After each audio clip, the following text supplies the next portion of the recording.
नमस्कार।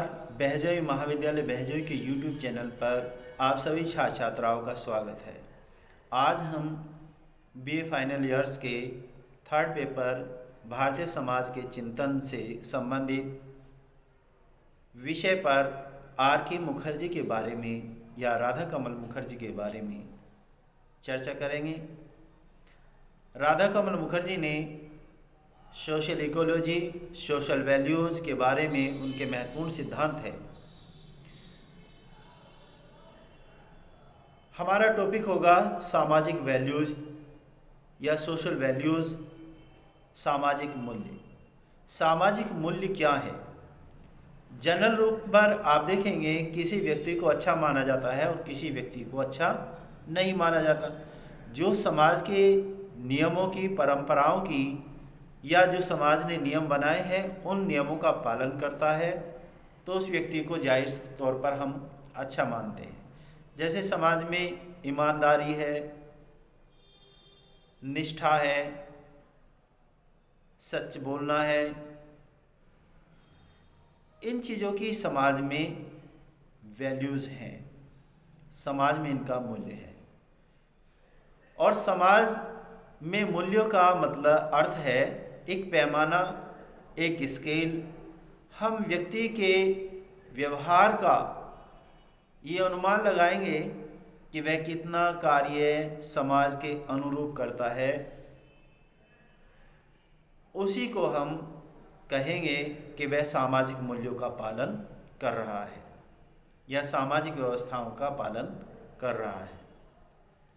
तो सबसे पहली बात, इसके अर्थ को हमने समझा कि सामाजिक सोशल वैल्यूज़ क्या हैं, यानी समाज के वे नियम जिनसे समाज अपेक्षा करता है, वो कोई भी पद पर हो, कहीं भी कोई कार्य कर रहा हो, उससे ये अपेक्षा की जाती है कि वह समाज के नियमों का पालन करता रहे। R.K. मुखर्जी ने समाज के वैल्यूज़ को दो भागों में विभक्त किया, साधन मूल्य और साध्य मूल्य।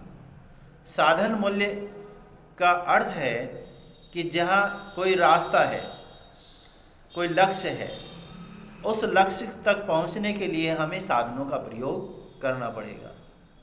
हमारा लक्ष्य है, यानी जैसे हम भारतीय समाज का जो एक लक्ष्य है वो है अंतिम लक्ष्य, जिसे हम सर्वोपरि मूल्य मानते हैं, और वो है मोक्ष या मुक्ति। मुक्ति प्राप्त करने के लिए हमें ऐसे डायरेक्ट तो मुक्ति मिलेगी नहीं, तो मुक्ति प्राप्त करने के लिए हमें साधनों का प्रयोग करना पड़ेगा। और वो साधन क्या है? उस स्थान तक पहुंचने के लिए हम जिन साधनों का प्रयोग करते हैं वो क्या है? साधन मूल्य कहलाएंगे। और जहां पहुंचना है वो क्या कहलाएंगे? साध्य मूल्य कहलाएंगे। ईमानदारी से रहना है, सत्य बोलना है, बड़ों की आज्ञा का पालन करना है, सामाजिक नियमों का पालन करना है।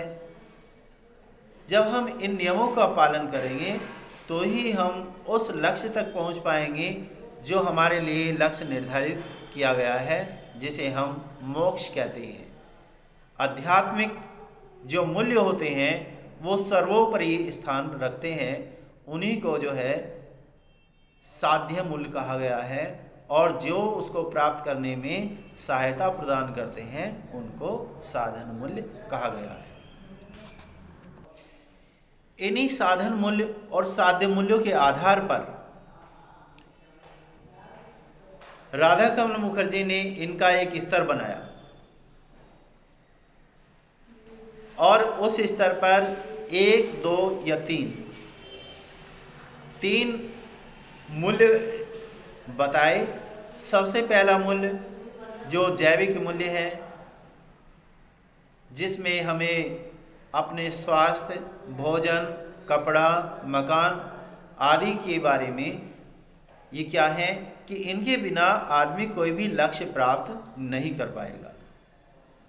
इनके बिना कोई भी लक्ष्य प्राप्त नहीं कर पाएगा। तो जो हमारी बहुत ही महत्वपूर्ण आवश्यकताएं हैं, जिनके बिना जीवन संभव नहीं है, उन मूल्यों को राधा कमल मुखर्जी ने नंबर 1 स्थान पर रखा। नंबर 2 स्थान पर जो राधा कमल मुखर्जी ने साधन मूल्यों को रखा, यानी सामाजिक मूल्यों को रखा।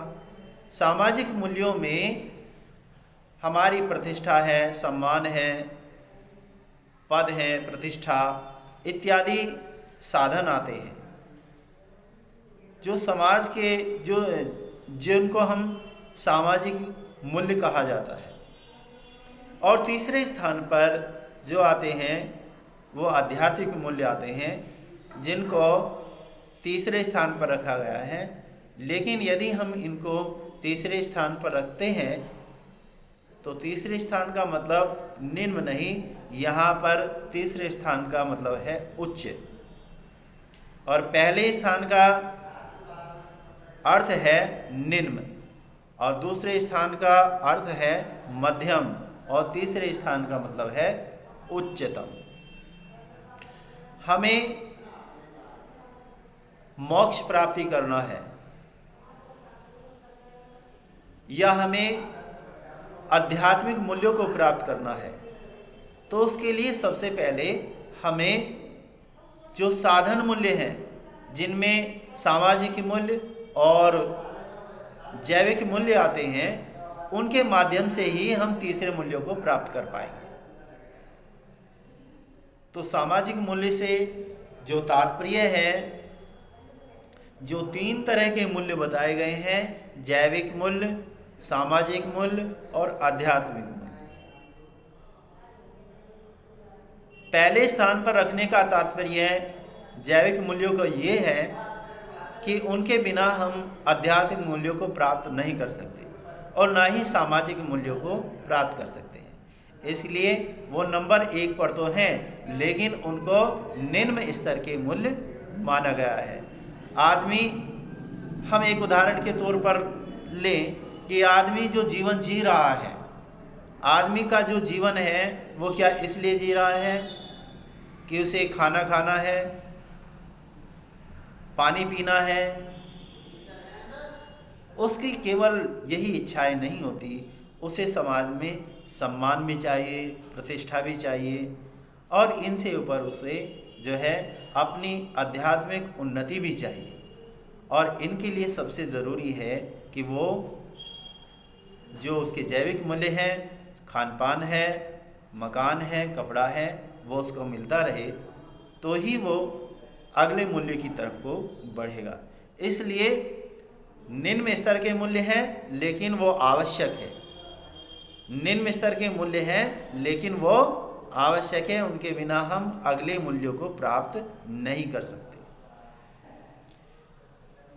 जो मध्यम स्तर के मूल्य हैं, जिनको हम सामाजिक वैल्यूज या सोशल मूल्य बोलते हैं, जिसमें पद, प्रतिष्ठा, सम्मान आदि के लिए जो हम कार्य करते हैं, तो ही हम आध्यात्मिकता की उन्नति की तरफ को बढ़ेंगे।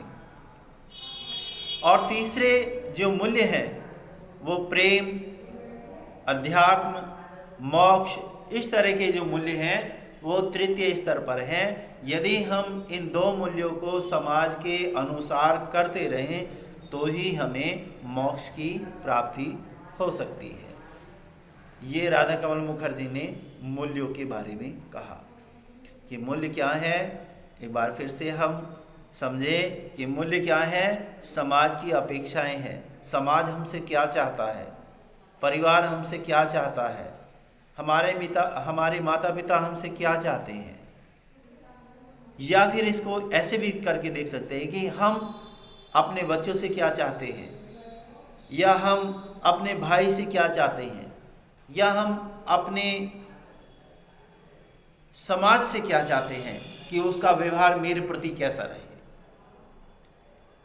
तो ये सब क्या है, अपेक्षाएं हैं, और अपेक्षाओं को ही राधा कमल मुखर्जी ने मूल्य कहा। मूल्यों के स्तर पर उन्होंने 2 मूल्यों का वर्गीकरण किया। पहले साधन मूल्य और साध्य मूल्य। साध्य का मतलब जहां हमें पहुंचना है, और साधन जिनके माध्यम से हम वहां तक पहुंचेंगे। और इसी के आधार पर उन्होंने 3 तरह के मूल्यों का वर्गीकरण किया। जैविक मूल्य यानी जो जीवन के लिए अति आवश्यक है, सामाजिक मूल्य जो समाज में रहने के लिए आवश्यक है, पद प्रतिष्ठा सम्मान ये आवश्यक है, और तीसरे मूल्य जो हैं आध्यात्मिक मूल्य। आध्यात्मिक मूल्यों के अंतर्गत सत्य, सुंदरता, मोक्ष, सुसंगति, पवित्रता इत्यादि आते हैं, और इनको प्राप्त करना ही जीवन का अंतिम लक्ष्य है, जीवन का उच्च लक्ष्य है। और इसी उच्च लक्ष्य को प्राप्त करने के लिए हमें इन मूल्यों का पालन करना है। तो राधा कमल मुखर्जी ने इनका जो स्टेटस बताया, स्तर बताया, वो बताया सबसे पहले जैविक मूल्य, दूसरे स्तर पर सामाजिक मूल्य, तीसरे स्तर पर आध्यात्मिक। अब इनको दूसरे तरीके से देखें तो निम्न मूल्य, मध्यम मूल्य और उत्तम मूल्य, इस तरीके से सामाजिक मूल्य कहलाएंगे। सामाजिक मूल्यों की क्या विशेषताएं हैं, अब इस पर चर्चा कर लें।